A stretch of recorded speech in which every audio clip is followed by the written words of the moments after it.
de identificación oficial y la tarjeta de circulación de tu vehículo, de 8 de la mañana a 2:30 de la tarde. El trámite es gratuito. Informes al 834-318-2502 en Ciudad Victoria y en Reynosa al 899-318-2500, extensión 10324. Gobierno del Estado de Tamaulipas.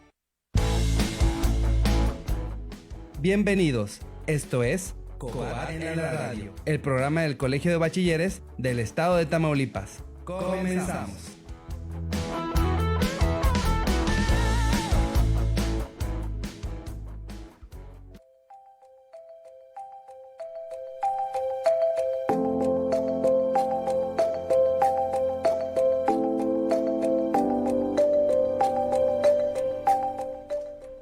Morir es nada cuando por la patria se muere. José María Morelos y Pavón. Buenas tardes a todos, bienvenidos a esta nueva transmisión del programa COBAT en la radio, un programa cuyo objetivo es fortalecer los contenidos de las asignaturas del componente básico y propedéutico de los alumnos del tercer semestre. Les saluda la licenciada Mariel Gallego Salazar, jefa del Departamento de Superación Profesional Docente del Colegio de Bachilleres del Estado de Tamaulipas. En esta ocasión nos acompaña el licenciado José Aurelio García Navarro, quien es docente del CEMSADET 01 en Villa de Casas, y nos hablará sobre el tema de la independencia de México, que se ubica en el bloque número 5 de la asignatura de Historia de México del campo disciplinar de las Ciencias Sociales. Bienvenido, profesor. Buenas tardes, agradezco a las autoridades del Colegio de Bachilleres, también a Radio Tamaulipas por compartir este espacio.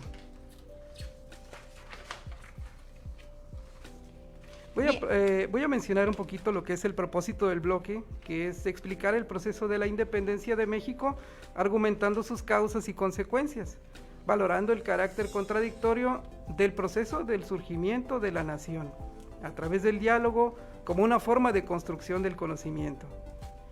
Muy bien, profesor. Bueno, para entrar en materia, ¿qué nos puedes contar sobre la identidad novohispana?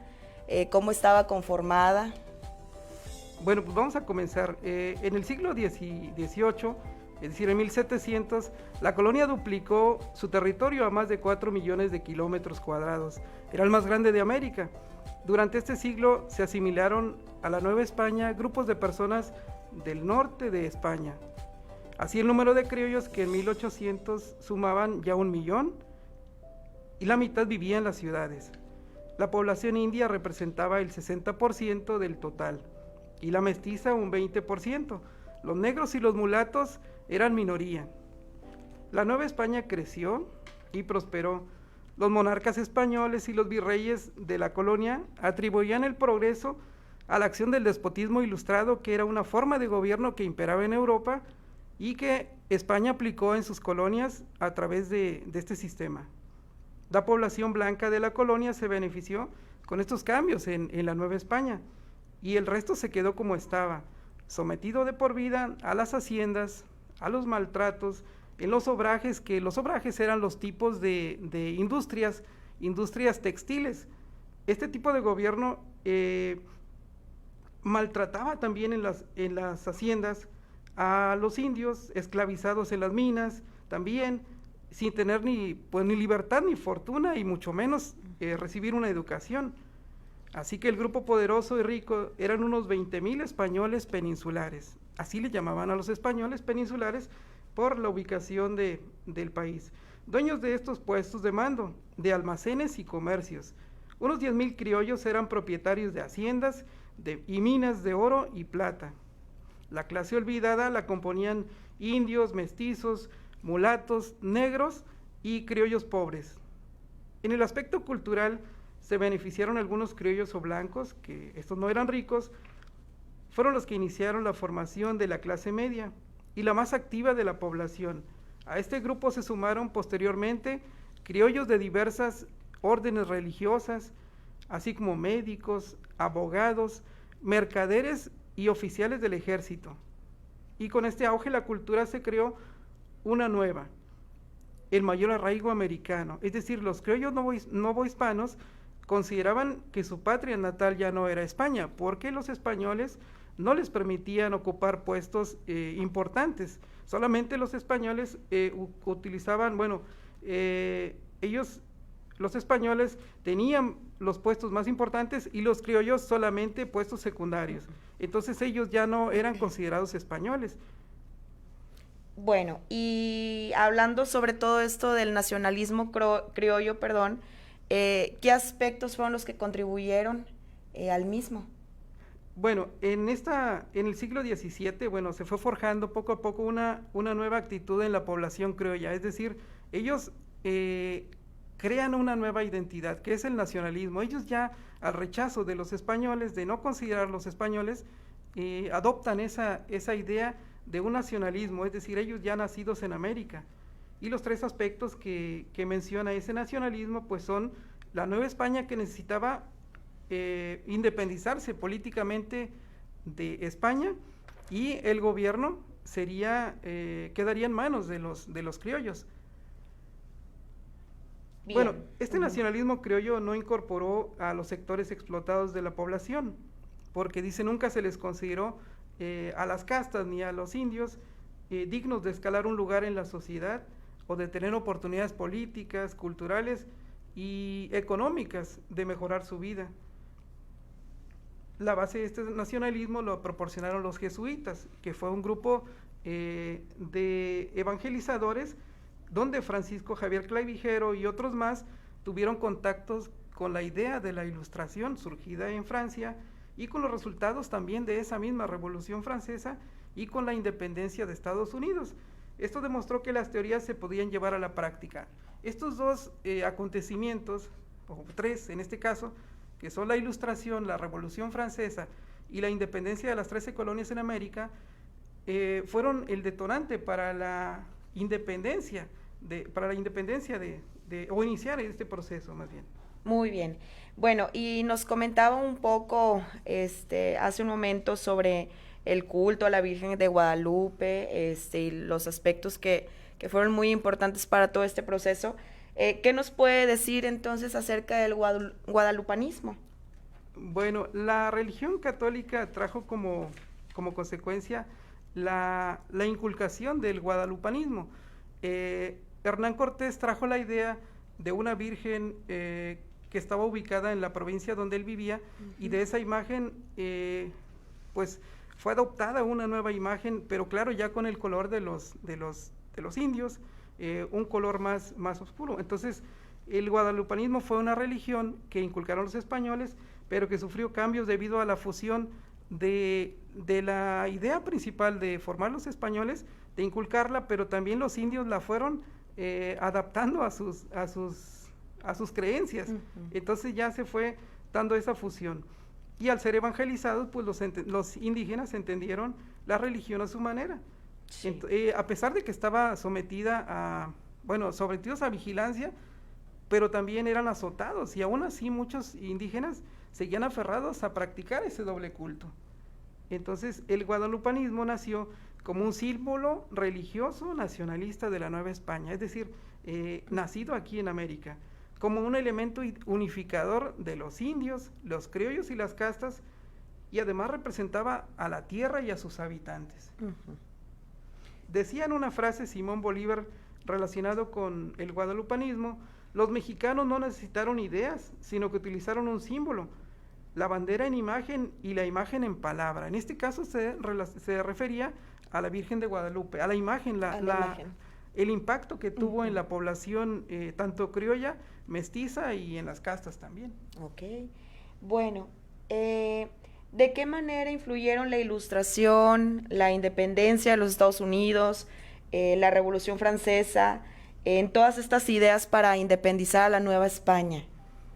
Bueno, en Francia está Luis XVI, mantiene ese despotismo ilustrado, que es una forma de gobierno que derrocha mucho dinero en actividades principalmente para el deleite de ellos, es decir, que ellos solamente se organizaban fiestas, bailes seguidos y derrochaban mucho dinero. Entonces, esa idea del despotismo ilustrado pues fue roto por estas ideas de estos pensadores de este siglo, que fueron Denis Diderot, Montesquieu y Voltaire, y entre otros, los cuales dice que atacaron a la ideología feudal a la que estaban sometidos, es decir, allí existía todavía el esclavismo.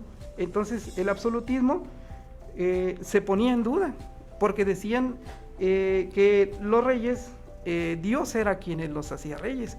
Entonces se ponía en duda el derecho divino de esos reyes y también la preponderancia del clero, es decir, que la iglesia también tenía un papel fundamental en establecer el control del dominio del rey. Entonces, estos enciclopedistas, que les llamaron así, apoyaban la forma de gobierno republicano y democrático, además de las libertades individuales. Dice que los criollos difundieron las ideas de la Ilustración francesa, que fueron la semilla y también la justificación ideológica de la independencia. Entonces, esta Revolución Francesa influyó mucho, llegaban noticias de España, aquí a América, la gente que viajaba, que venía en barco, traía periódicos, traía información de lo que sucedía en Francia.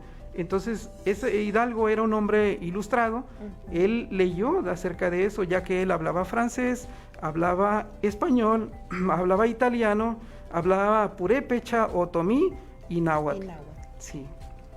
Bien, ¿cuál era la situación entonces que se vivía en España en 1808 y de qué manera se organizaron y también quiénes participaban en todas estas ideas? Ya ve que nos contaba que llegaba la información con los periódicos y con toda la publicidad que había en ese entonces, que llegaba a nuestro país.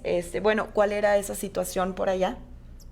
Bueno, es que en Europa hubo una conquista de Napoleón Bonaparte, y en 1808, bueno, España era gobernada por Carlos IV, que era un monarca indiferente a los problemas que había acá en la Nueva España. En ese tiempo, en ese proceso de intervención de los franceses, de Napoleón Bonaparte, llega a España. Entonces los reyes españoles no tienen otra solución más que abdicar, es decir, dejar el trono, y lo dejan libre. Napoleón se apropia del reino y nombra a su hermano José Bonaparte como rey de España y también de las Indias.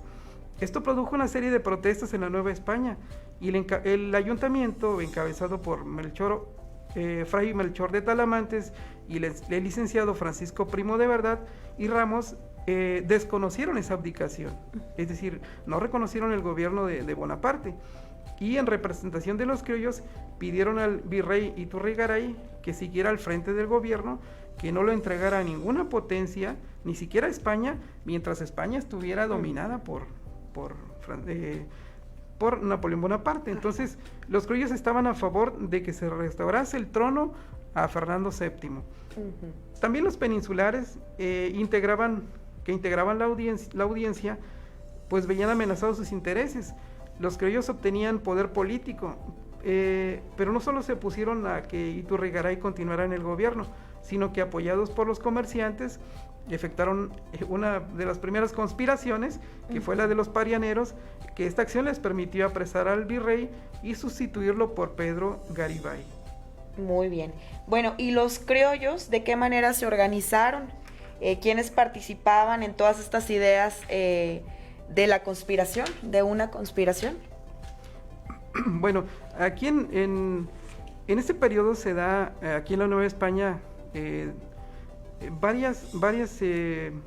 varios grupos que se organizaron a través de estas, se llamaban tertulias literarias, donde ellos platicaban, acerca de los problemas que había en la Nueva España, de la opresión que ellos sentían. Entonces, lo que hacen es, disfrazado de esas liturgias, el gobierno no sospechaba que ellos tenían esos encuentros y esas pláticas, porque no se podían tratar asuntos políticos. Entonces, a través de eso, pues se da este tipo de organización, y surgen las primeras conspiraciones, que son las intendencias de Valladolid, que es en ahora Michoacán, y Guanajuato. Y se organizaron grupos principalmente militares, que además de la independencia, pues pretendían que ésta se aplicara de una forma, o se aplicara una reforma social. El grupo de Valladolid pues estaba integrado por militares de alto rango. Entre ellos se encontraba Ignacio Allende, que era el capitán de dragones del regimiento de la Reina, y el militar Mariano Abasolo. Entonces el nuevo virrey supo de la conspiración, desintegró al grupo y pues tuvieron que escapar algunos a diferentes regiones. Posteriormente, bueno, es cuando en San Miguel el Grande inicia esa conspiración, pero creo que la más importante pues es la de Querétaro, donde la corregidora junto con su esposo, don Miguel Domínguez, y otros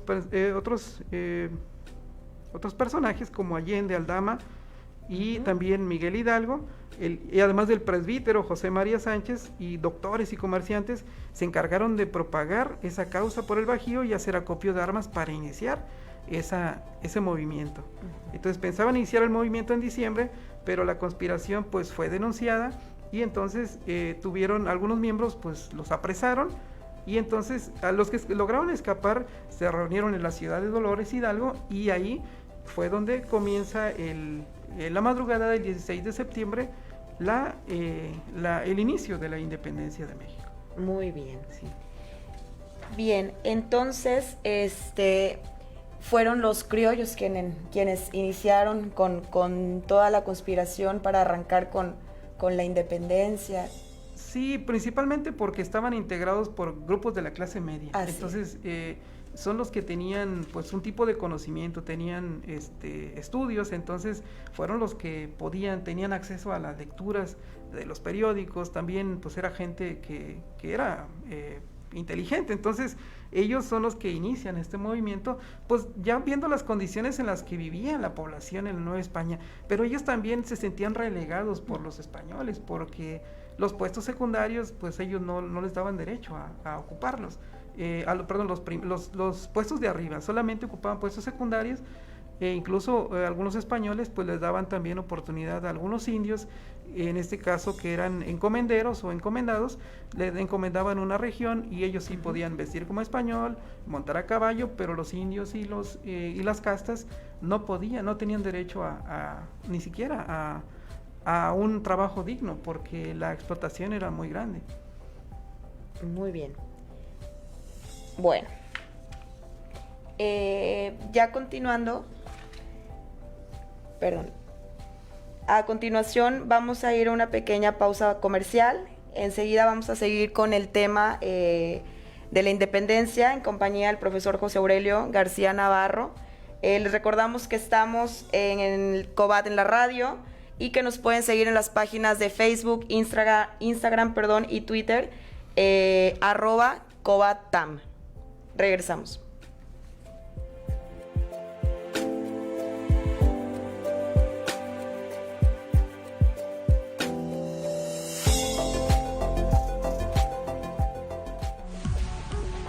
...1480 kHz... XEVIC... AM... con 5000 watts de potencia en Ciudad Victoria. Radio Tamaulipas. Estás a solo unos clics de conocer Tamaulipas como nunca lo has vivido.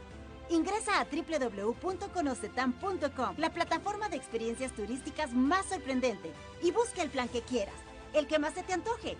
Y en un clic y cerrar de ojos, Conoce Tam, la sorpresa de México te está esperando. Hoy lo ves con más claridad. Lo que hacemos puede beneficiar a los demás. Es necesario que te cuides del coronavirus porque así nos cuidas a todas y todos. Es cuestión de salud y cultura cívica.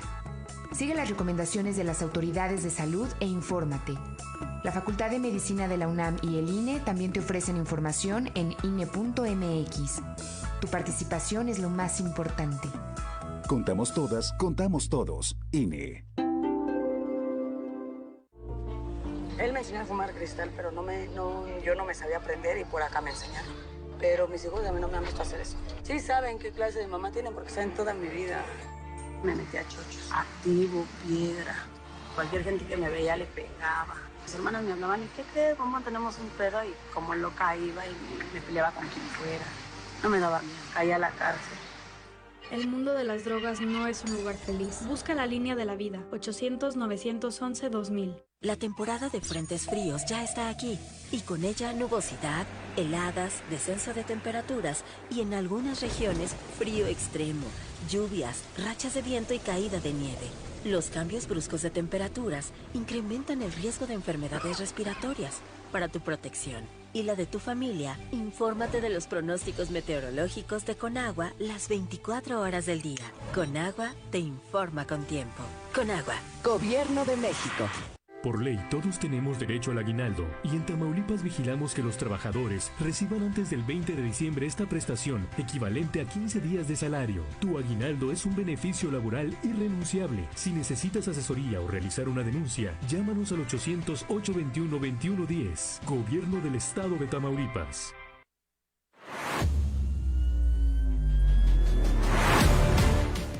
Calidad, servicio y compromiso. Calidad educativa al servicio de todos. Liderazgo y compromiso por la educación. Somos Factor de Cambio. El Colegio de Bachilleres del Estado de Tamaulipas te invita a sumarte al cambio. Soy mejor, soy Covad.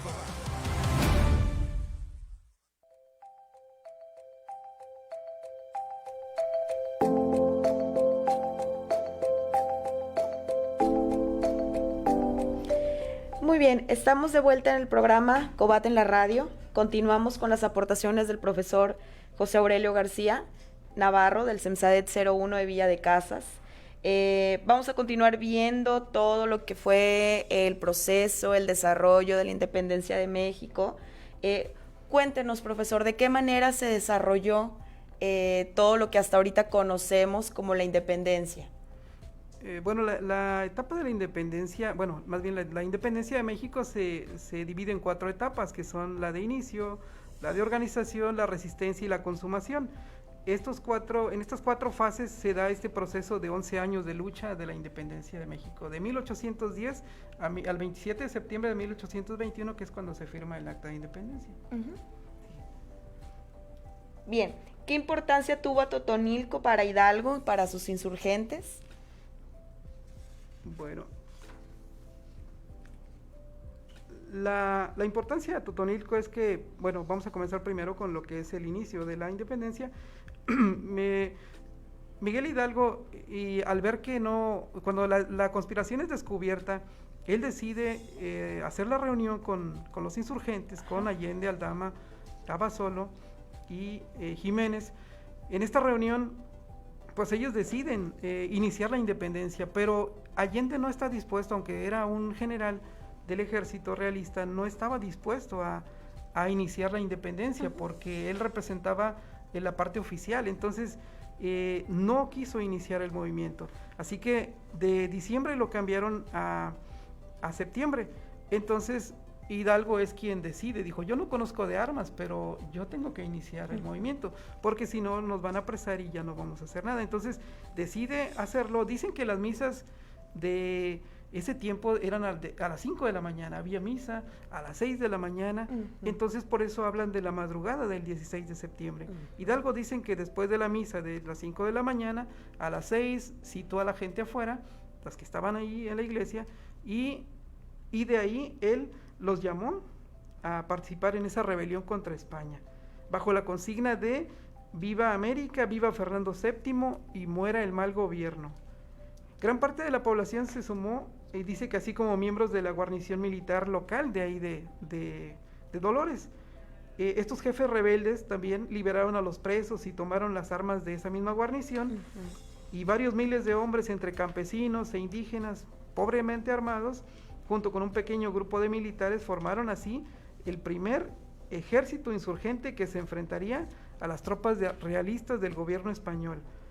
Atotonilco también es importante, sobre todo ahí, porque cuando Hidalgo inicia este movimiento, pues es a donde se traslada inmediatamente, cercano allá a Dolores, y entonces a partir de Atotonilco, dicen que cuando llegan, Hidalgo entra a la iglesia y toma el estandarte de la Virgen de Guadalupe. Este símbolo atrajo a muchos seguidores con Hidalgo, e incluso Hidalgo lo toma como estandarte, y en alguna ocasión bordó una imagen de la Virgen de Guadalupe en el pecho, en el lado del corazón, y mucha gente lo siguió también. Lo bordaban en el sombrero, en la ropa, la imagen de la Virgen de Guadalupe, porque era quien finalmente les iba a dar la victoria.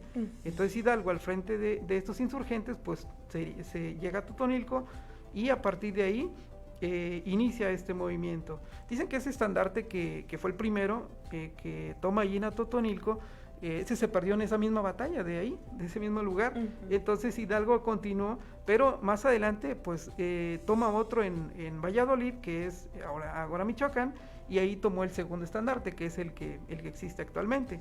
Entonces la campaña de Hidalgo sigue todavía, llega a San Miguel el Grande, y ahí sí ya se le une Allende con sus tropas y numerosos civiles, con lo que el ejército independentista pues aumentó considerablemente. Más adelante en Celaya, Hidalgo fue nombrado capitán general y Allende recibió el grado de teniente general. La tierra de Ignacio Allende era ahí San Miguel, entonces esta ciudad es saqueada y los ricos fueron los más afectados. Bien, bueno, muchos hemos escuchado sobre la Alhóndiga de Granaditas. ¿Qué representó esto para los insurgentes? Bueno, aquí Hidalgo cuando llega ya a San Miguel, de ahí se dirige a Guanajuato. Avanzan hacia Guanajuato, que era una ciudad rica en minería, y su defensor, el intendente Riaño, que era el encargado de esa región, se fortificó en un almacén de granos conocido como la Alhóndiga de Granaditas. Dicen que la Alhóndiga de Granaditas era, Guanajuato era el granero de México, es decir, que ahí se almacenaba todos los productos que se cultivaban en el campo. Entonces era una fortaleza grande, con una puerta enorme de madera, y de ahí donde viene la anécdota del Pípila, que dicen que se llamaba Juan José Martínez, pero dicen que no solamente fue uno, sino que fueron algunos pípilas quienes se arrastraron y con antorchas incendiaron ese portón tan grande que había, y fue como pudieron ingresar.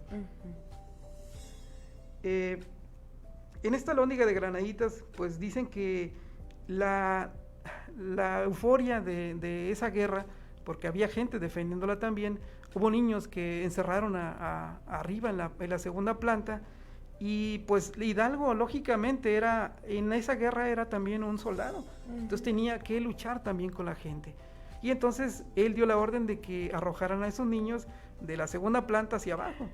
Cuando le preguntaron, padre, ¿por qué hizo eso? ¿Por qué dio la orden? Hidalgo dijo, me dejé llevar por el frenesí de la sangre. Andaba realmente emocionado con esta guerra. Hidalgo nombró como intendente de Guanajuato a Francisco Gómez, así como otras autoridades civiles para el gobierno de la ciudad, y el 19 de octubre publicó un decreto por el cual se abolía la esclavitud en esa provincia y se prohibía el comercio de esclavos, bajo pena de muerte. También suprimió tributos a los que estaban sometidos los indios y las castas, y además redujo las contribuciones. En Guanajuato se incorporaron al ejército insurgente pues también nuevos elementos y se adquirieron armas. Marchaban hacia la capital de la Nueva España, cuando pues un antiguo discípulo de Hidalgo, José María Morelos y Pavón, se ofreció como capellán voluntario, pero Hidalgo, es decir, como auxiliar de Hidalgo, pero Hidalgo le dijo, mejor te encargo la insurrección del sur del país, es decir, de la parte de allá de Valladolid y de Guerrero. Muy bien. Bueno, entonces Hidalgo estuvo cerca de la capital de la Nueva España. Entonces, ¿cuál hubiera sido el impacto si lo hubieran tomado los insurgentes?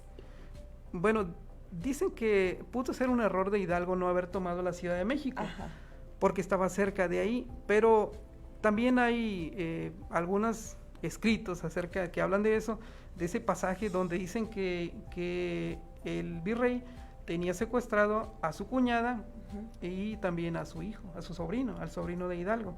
Era la esposa de Manuel Hidalgo, el hermano de Miguel. Entonces por eso decidió, la idea era que si ellos se atacaban, pues los iba a matar. Entonces decidió mejor no atacar a la Ciudad de México, y entonces pues regresó otra vez a Querétaro. Dice, donde fueron derrotados en Aculco por los realistas, al mando del general Félix María Calleja. Este militar había combatido a Napoleón Bonaparte y fue quien derrotó a Napoleón Bonaparte allá en España, pero se regresó aquí al mando del ejército realista en la Nueva España.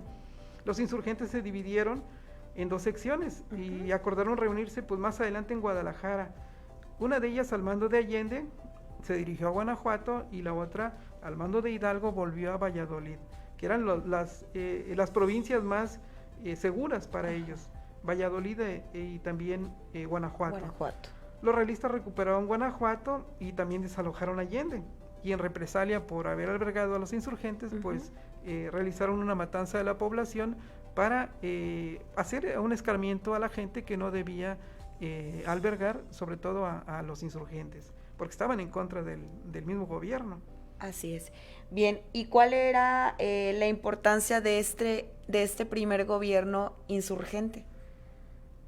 Bueno, cuando Hidalgo toma Guadalajara, estableció ahí su primer gobierno insurgente, es decir, es el primer gobierno que se establece en la Nueva España, pero tomado por los insurgentes. Ahí dicen que dio nombramientos como los de José María Chico y Linares como ministro de Gracia y Justicia, y a Ignacio López Rayón como ministro de Estado y del Despacho. El propio Hidalgo asumió el cargo de magistrado supremo de la nación.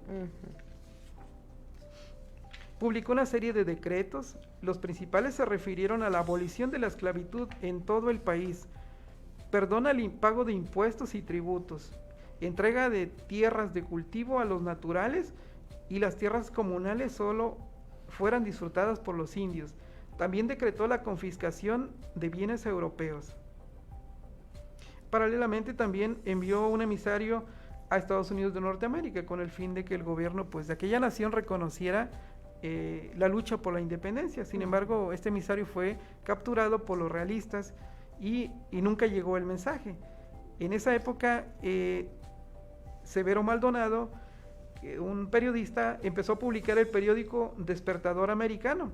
En él se hacía propaganda a la lucha por la independencia. Fue el primer periódico que surge sobre todo para promocionar que esa lucha tenía una causa que buscaba un fin y fue una manera de comunicarse. Cabe destacar también que en esta época, en el ejército de Miguel Hidalgo, había gente de todo. Dicen que llegó a reunir más de 80,000 personas. Entonces, o algunos dicen que 100 personas, 100,000 personas. Estas personas, pues había de todo. Entonces, algunos dicen que algunos le robaban las cosas a otros. Sí. Entonces, Hidalgo nunca hizo nada, contrario a Morelos. Morelos sí estableció un castigo para quienes robaban a los mismos miembros del ejército. Sí. Bueno, ¿y cuáles fueron las consecuencias de las derrotas de los insurgentes? Bueno, Félix María Calleja pues da alcance a los insurgentes y creo que es la peor derrota que sufren ellos, que es en Puente de Calderón. Guadalajara también cayó en poder de los realistas y los independentistas pues se retiraron hacia Aguascalientes. Las derrotas de Aculco y Calderón provocaron diferencias entre los jefes del movimiento, hasta que Hidalgo pues también fue destituido del nombramiento de magistrado supremo, al cual fue adjudicado pues Allende. Dicen que ya había diferencias entre ellos, sobre todo porque Hidalgo no era un militar, entonces él no sabía de estrategias y a veces tomaba decisiones que no convenían al ejército y pues lógicamente Allende también estaba en desacuerdo. Entonces así pasaba. Hidalgo y varios de sus colaboradores viajaron a Estados Unidos para abastecerse de armas, dejando a Ignacio López Rayón al frente de este movimiento en el centro del país. Fueron traicionados por Ignacio Elizondo. Este hombre dicen que en ocasiones luchaba por el lado de los realistas y luego se cambiaba de bando con los insurgentes, entonces no era una persona segura y este mismo es quien los traiciona y así es como entonces inicia este periodo ya de lo que es la decadencia de los héroes. El miembro, dice, de un fuerte movimiento contrarrevolucionario de Coahuila, que era que menciono, Ignacio Elizondo. Entonces también Hidalgo, Allende, Aldama, Jiménez y Abasolo fueron detenidos y llevados a Chihuahua, donde se les sometió y se les sentenció a muerte. El lugar exacto es en Chihuahua, en un lugar que se llama Acatita de Baján. Ahí es donde los capturan y de ahí llevados directamente a Chihuahua, donde pues se les somete a juicio, sobre todo a los militares, pues un juicio militar. A Hidalgo sufrió también un juicio de la iglesia, y en junio de 1811 Allende, Aldama y Jiménez fueron fusilados ahí en Chihuahua, y sus cadáveres fueron decapitados. Sus cabezas se exhibieron en la Alhóndiga de Granaditas, en una especie de jaula. En cada esquina colocaron las cabezas de estos insurgentes a manera de escarmiento para que la gente no se uniera a este grupo. Al mes siguiente, que fue Hidalgo, no lo fusilaron enseguida, sino que después de un mes, que fue el 29 de julio, también murió fusilado, y Abasolo fue condenado a una prisión en España. Hidalgo, el 30 de julio de 1811, es ejecutado y murió cuando tenía 58 años, ya era una persona mayor. Por su parte, Ignacio López Rayón abandonó Saltillo y en compañía de Antonio Torres se apoderó de Zacatecas, donde más tarde tuvo que dejar esa ciudad. Se dirigió a Zitácuaro con el deseo de reorganizar el movimiento. Es decir, que ya después de la muerte de Hidalgo y de los principales líderes, pues solamente el movimiento quedó en manos de este personaje y también de José María. Entonces, estos levantamientos traen como consecuencia también un descontrol para el fin que se perseguía, es decir, como que quedó detenido, no hubo quien se hiciera cargo en ese momento. Así es. Bueno, y después de la muerte de Hidalgo, ¿cómo se organizó Morelos para continuar con la lucha? Bueno, Morelos pues siempre pensó, él en la parte de Valladolid y de Guerrero, siempre pensó en apoderarse del puerto de Acapulco, con el fin de que el movimiento tuviera una salida al mar. Así que salió de Carácuaro, en la zona del Bajío, al mando de un reducido grupo de insurgentes, que en el camino aumentó hasta sumar unos 3,000 hombres, aunque casi desarmados. En su primer intento de tomar ese puerto fracasó, por lo que decidió retirar sus tropas hasta Quilpancingo, donde se le unieron Leonardo, Miguel y Nicolás Bravo. En Tixtla venció a los realistas y se le unió Vicente Guerrero. Muy bien. Bien, a continuación vamos a ir a una pequeña pausa comercial. Enseguida seguimos con el tema de la independencia, del bloque 5, la materia de Historia de México, ¿sí?, que se cursa el tercer semestre aquí en la compañía del profesor José Aurelio García Navarro. Les recordamos que nos sigan en nuestras redes sociales, Facebook, Instagram, Twitter, Cobatam. Regresamos.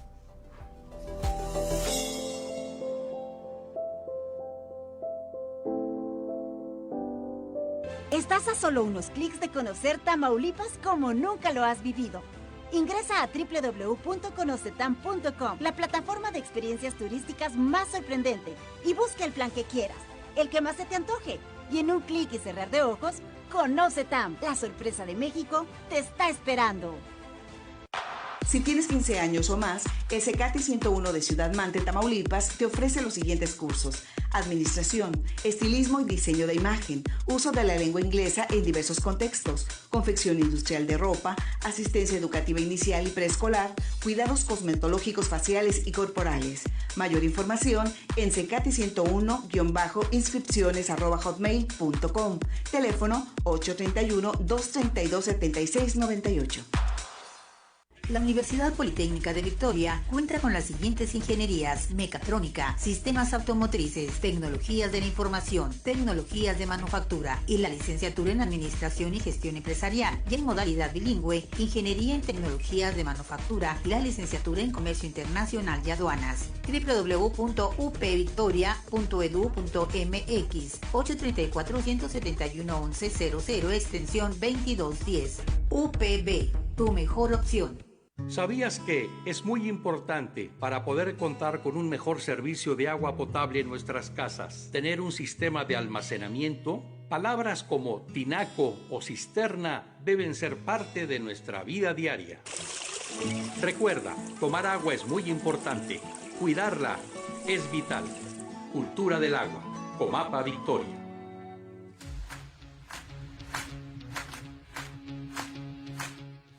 ¿Dónde nació el teatro?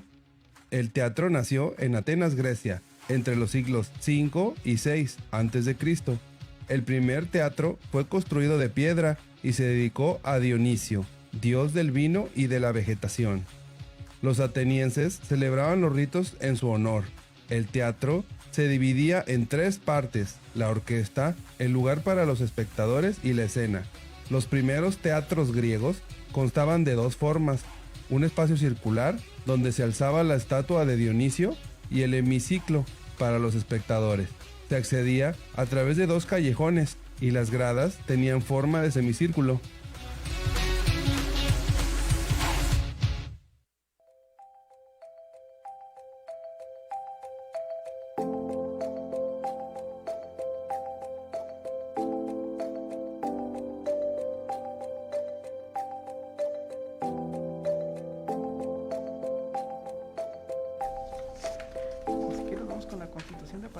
Bien, continuamos con el programa COBAT en la radio. Estamos aquí en compañía del profesor José Aurelio García, retomando el tema de la independencia de México. Nos estaba comentando hace un momento sobre la importancia de tomar Acapulco para Morelos, ¿verdad? Entonces, ¿qué importancia representaba para él tomar tanto Acapulco como Oaxaca también? Bueno, sobre todo en tomar Oaxaca, Morelos se acuarteló en Tehuacán, que es en Tehuacán, Puebla. Por ahí pasaban había el cruce de diligencias que seguían el camino a Veracruz y a México y que servía de abastecimiento. Entonces de ahí parte a Orizaba y ocupó, así que destruyó grandes cantidades de tabaco del gobierno a fin de ocasionarle pérdidas económicas. Bien. ¿Y cuáles fueron las derrotas de los insurgentes? ¿Cuáles serían las consecuencias? Bueno, aquí logró sitiar Valladolid el 23 de septiembre de 1813, pero los realistas al mando de Agustín de Iturbide sorprendieron y vencieron a los insurgentes en Lomas de Santa María, y al año siguiente los independentistas sufrieron otra fuerte derrota, y donde Matamoros fue apresado y fusilado. Esto le afectó directamente a Morelos en su estado de ánimo. Sí. Bien, ¿y en qué situación quedaron los insurgentes después de toda esta situación de la muerte de Morelos? Sí, bueno, Morelos fue capturado en Texmalaca, el actual estado de Guerrero, donde cayó en poder de los españoles. Estos lo trasladaron a la Ciudad de México, donde fue sometido a un juicio eclesiástico y militar, y lo sentenció a muerte y fue ejecutado el 22 de septiembre de 1815 en San Cristóbal de Ecatepec. Tras la muerte de Morelos, pues el movimiento de independencia pues entró en una decadencia. Sus principales dirigentes habían sido ejecutados. Entonces, tanto Calleja fue sustituido también como virrey por Juan Ruiz de Apodaca, quien además de obtener triunfos militares en diferentes regiones, ofreció el indulto a los insurgentes que se rindieran, y algunos de estos, cansados de la lucha, pues aceptaron esta propuesta. Bien. Bueno, continuando con todo esto, ¿qué podemos mencionar acerca de las etapas, específicamente la etapa de la resistencia? Bueno, tras los golpes sufridos, el movimiento perdió empuje. Los jefes y grupos habían logrado huir de las tropas virreinales, así que algunos se refugiaron en la sierra y otros esperaron mejores condiciones para iniciar la lucha. Así, en vez de atacar, los insurgentes prefirieron replegarse y organizar solamente la resistencia desde los fuertes. Ahí es donde el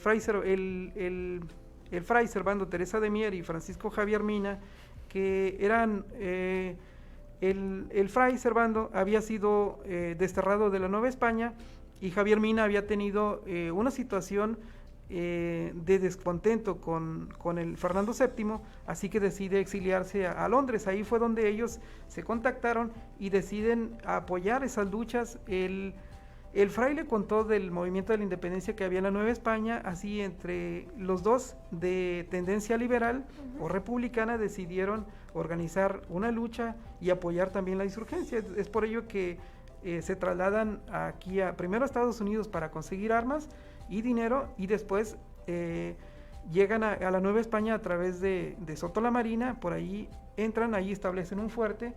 Más adelante inicia Javier Mina su recorrido hacia dentro del país, con unos 400 hombres, obteniendo algunos triunfos, pero también el destacamento de Soto la Marina fue descubierto por los realistas y tuvieron que capitular, es decir, tuvieron que rendirse, donde también el padre Mier fue hecho prisionero y entregado a la Inquisición de la Ciudad de México.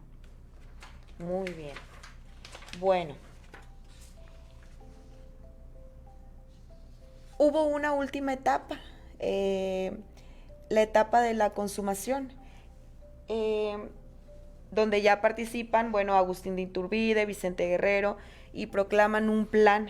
¿En qué consiste este plan?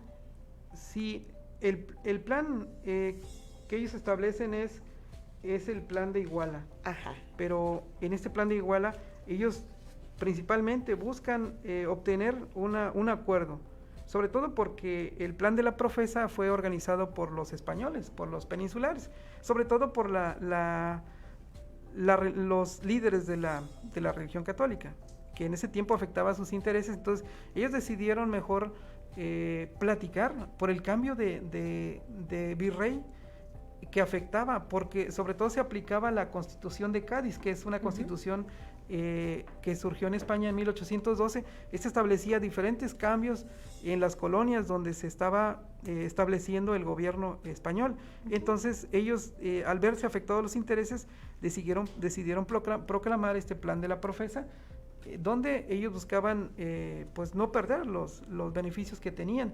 Así que encomiendan a Agustín de Iturbide para que convenza o combata a Vicente Guerrero en esa actualmente ciudad de Guerrero, estado de Guerrero, para obtener ese triunfo. Entonces, en este caso, el plan de Iguala fue encabezado por el entonces líder de este gobierno, de este ejército. Agustín de Iturbide no hizo caso de las propuestas que le hacían los líderes eclesiásticos, y entonces firma un acuerdo, aunque batalló un poquito para convencer a Guerrero de que convenía, porque Vicente Guerrero decía: primero, es un ejército que combate a los insurgentes, son enemigos, y ahora quieren firmar la consumación de la independencia, pero para no perder sus propios intereses. Entonces tardó un poquito en convencer a Vicente Guerrero. Finalmente acuerdan ellos, y a través de ese escuchado, que la verdad no se abrazaron, el abrazo de Acatempan, en una ciudad de Guerrero, ahí firmaron ellos ese plan de Iguala, donde establecían la consumación de la independencia, el acuerdo de la unión entre los dos ejércitos, y a partir de ahí, ellos establecerían pues ese acuerdo para consumar la independencia. Y este programa del plan pues daba como resultado la independencia absoluta de México respecto de España, el establecimiento de un imperio colonial que entregaría a Fernando VII, y en caso de que él no lo aceptara, pues o se ofrecería a alguno de sus hermanos o a la familia, alguno de la casa de los Borbón, y los puestos públicos pues serían ocupados por los nacidos en España, es decir, por los criollos. La religión oficial sería la católica, y pues aquí un dato importante son pues los colores de la bandera que conocemos, pero han tenido a través de la historia diferentes significados. El primero pues es este plan de Iguala, o tres garantías se llamaba, simbolizan pues tres colores: el verde la independencia, el blanco la religión y el rojo la unión. Esta combinación representaría la fusión de americanos y españoles. Entonces, a través del tiempo pues ha tenido diferentes significados, pero ese en sí era los principios que buscaba este plan, que era el acuerdo entre insurgentes y también los realistas. Entonces estas tropas virreinales se aliaron, conformando así el ejército trigarante, los insurgentes y los realistas, con este ejército al mando de Iturbide, quien dice que juró defender los intereses nacionales. Este ejército ya unido pues se hizo más grande, y fue quien sostuvo las últimas batallas antes de llevar la consumación de la independencia. Así poco a poco se sumaron algunos caudillos como Anastasio Bustamante, Nicolás Bravo, Antonio López de Santa Anna, Pedro Celestino Negrete y Guadalupe Victoria. Bien, entonces todo este proceso llevó un par de etapas, ¿no? Ya concluyendo, empezando un poquito con la conclusión del tema, ¿de qué manera podría resumir todo el desarrollo de la lucha por la independencia. Sí, bueno, es que antes bueno, cuando se firma el plan de Iguala, pues hay un acuerdo entre Vicente Guerrero y Agustín de Iturbide de llevar a cabo la consumación, pero faltaba la anuencia del virrey, que era Juan O'Donojú. En ese tiempo había sido nombrado también por el rey español como virrey de la Nueva España, y él, con ideas liberales y también ideas republicanas, él no estaba de acuerdo en el despotismo ilustrado, y eso facilitó que él también aceptara las condiciones de lograr esa independencia. Así que el acta que se establece el 24 de agosto de 1821 en la ciudad de Córdoba, Veracruz, así llamado Tratados de Córdoba, pues establecieron que la independencia de México sería firmada y se llamaría el primer imperio mexicano. Y entonces se determinó como una forma de gobierno, una monarquía constitucional, es decir, seguiría lo mismo que como en España.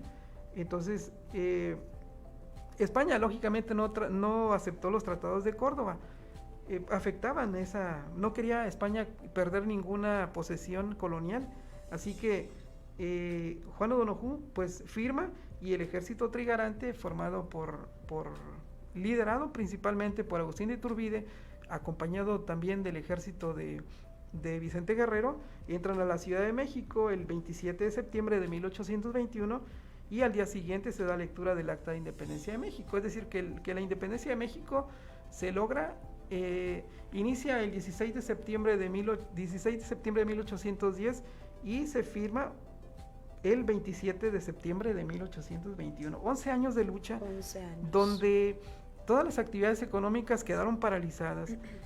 Las minas se inundaban siempre con los minerales que existen ahí, sobre todo cuando había en periodo de lluvias y se filtraba mucha agua en las minas. Entonces las minas quedaron inundadas, no había actividades económicas, la agricultura se paralizó. Esos 11 años de lucha fue un sufrimiento para la población en México, porque todos se vieron involucrados de una manera indirecta, porque la situación que imperaba era muy dura, pero sobre todo porque México se formó como una nueva nación, hubo una nueva organización, pero para en estos 11 años de lucha, pues fue un deterioro, sobre todo de la economía, de la política, bueno, pues que estaba dominada por los españoles, pero en el aspecto social, las condiciones en las que vivían las personas era muy deplorable, sobre todo por los impuestos que tenían que pagar al virrey, y en este caso pues empeoraba porque era mal pagado. Hablaban de que el medio real era una moneda que creó el gobierno español, y era la moneda de baja denominación. Entonces el indio y las castas, o los indios y las castas, tenían que pagar 5 reales por año, y para ellos era una cantidad enorme, porque ganaban medio real ellos diario. Dicen que había que trabajar 6 días para 6 días a la semana durante esos 5 años, durante ese año, para pagar los 5 reales. Entonces solamente les quedaba medio real para comer y para poder sobrevivir. Bueno, y ahorita que hablamos sobre esto, que nos menciona esta información, pues bueno, hay mucha relación con lo que uno vive de repente en las sociedades, ¿no? ¿De qué manera podemos hablar sobre la importancia de la independencia, de conocer la independencia, el proceso completo, y relacionarlo a lo mejor con nuestra vida cotidiana, ¿no? ¿Cuál será la importancia? Pues yo creo que para nosotros la independencia de México pues es el inicio de una nación, y sobre todo tiene que ver con nuestras condiciones económicas, políticas, sociales, porque a partir de ese movimiento pues se da ya un México libre. Exacto. A partir de 1821, pero México tuvo que pasar por un periodo muy largo que incluso todavía sigue padeciendo esos estragos de pobreza, de marginación. Entonces la historia nos sirve también para darnos cuenta que realmente somos algo, somos alguien, y vivimos en un país en el que tenemos que luchar por él, porque México no es un país si la gente que está dentro no trabaja, si la gente de ahí no se esfuerza por hacer la actividad que le corresponda. En cualquier actividad todos jugamos un papel importante. Entonces, la historia nos abre el panorama de quiénes somos, de dónde venimos, y también nos da un sentido de identidad a nivel mundial. Dicen que la bandera de México es una de las más bonitas. No sé si es la primera o la segunda más bonita del mundo. Sí, hubo un año en el que creo que tuvo el primer lugar, o sea, la bandera más bonita, sí, sí. Sí, actualmente los jóvenes no le dan importancia a la historia, pero la historia tiene un sentido, y en este caso, pues, lo vemos nosotros, lo podemos analizar viendo nuestros apellidos, nuestra familia, de dónde venimos, quiénes fueron nuestros antepasados. Bien, ¿algo más que guste agregar, profesor? ¿Algún comentario? Sí, bueno, pues para los jóvenes que nos escuchan, que sigan estudiando, que sigan preparando, la vida es muy corta y hay que aprovechar cada momento. Vivimos una situación difícil, pero creo que con el esfuerzo de cada uno de ellos y buscar alternativas siempre, no quedarse con la idea de querer hacer algo. Siempre el querer no ayuda, entonces mejor tratar de cumplir con lo que nos toca y cada quien hacer su parte, y creo que eso nos va a ayudar mucho. Bueno, pues muchas gracias a todos por habernos escuchado el día de hoy. Recordemos que con acciones como esta, los alumnos del Colegio de Bachilleres del Estado de Tamaulipas tienen un mejor alcance a los conocimientos que competen a las asignaturas que llevan día a día, ¿no?, en sus clases. Mejorando también la cobertura para brindar una educación de calidad a todos los estudiantes. Agradecemos al profesor José Aurelio García Navarro por acompañarnos el día de hoy, a los padres de familia, a los estudiantes, por permitirnos entrar a sus hogares, especialmente pues a Radio Tamaulipas por brindarnos el espacio para estar aquí, poder compartir un poquito de las clases, de las asignaturas que llevan los muchachos. Los esperamos en nuestra próxima transmisión, el próximo martes 24 de noviembre, en punto de las 4 de la tarde, en donde van a estar el profesor Luis Padilla y la maestra Nélida de la Rosa, tratando temas sobre la estructura socioeconómica de México. Se despide de ustedes la licenciada Mariel Gallego Salazar y el profesor José Aurelio García Navarro. Muchas gracias, profesor. Gracias, maestra.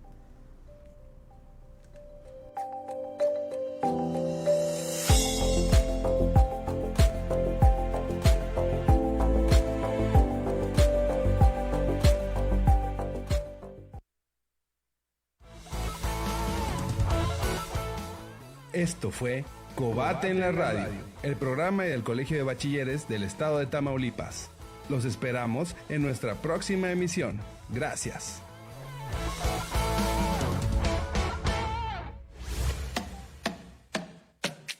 XHVIC FM 107.9 MHz, estación piloto del Sistema Estatal Radio Tamaulipas, con 10.000 watts de potencia. Transmite desde sus estudios